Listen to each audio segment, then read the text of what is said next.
నమస్తే, welcome to ఆర్గా news. Hanamkonda జిల్లా కమలాపూర్ మండల కేంద్రంలోని కస్తూర్బా గాంధీ బాలికల విద్యాలయం ఎదుట ధర్నా నిర్వహించారు ఏబీవీపీ నాయకులు. ఈ సందర్భంగా ఏబీవీపీ రాష్ట్ర కార్యదర్శి మాచర్ల రాంబాబు మాట్లాడుతూ, కాంగ్రెస్ ప్రభుత్వం సర్వశిక్ష అభియాన్ ఉద్యోగులకు ఇచ్చిన హామీని నెరవేర్చి తక్షణమే ఉపాధ్యాయులను విధులకు చేర్చే విధంగా చర్యలు చేపట్టాలని డిమాండ్ చేశారు.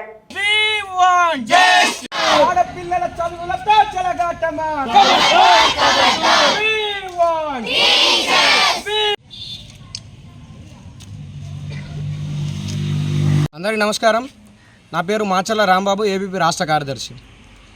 ఈ రాష్ట్రంలో సమగ్ర శిక్ష అభియాన్ కింద పనిచేసేటువంటి ఉద్యోగులందరూ కూడా నిరవధిక సమ్మెకు పిలుపునిచ్చి ఇవాటికి 22 రోజులు అవుతుంది.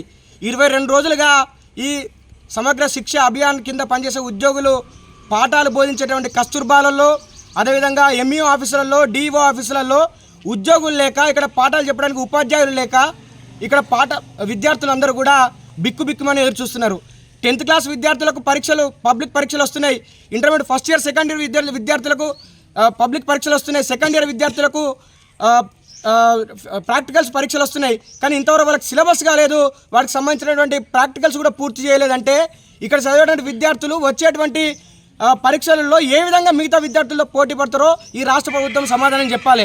గత 22 రోజులుగా సమ్మె చేస్తున్నప్పటికీ కూడా వాళ్ళ యొక్క సమస్యలను పరిష్కరించకుండా, కనీసం విద్యార్థులకు ప్రత్యామ్నాయ ఏర్పాటు చేయకుండా ఎందుకు వీళ్ళను ఇట్లా అన్యాయం చేస్తున్నారు? ఆడపిల్లలన దగ్గర రాష్ట్రంలో 400 పైచీలకు కస్తూర్బా పాఠశాలలు ఉంటే 1,20,000 పైచీలకు ఆడపిల్లలు చదువుతున్నారు. వీళ్ళందరూ కూడా పేద బడుగు బలహీన వర్గాల ఎస్సీ ఎస్టీ బీసీ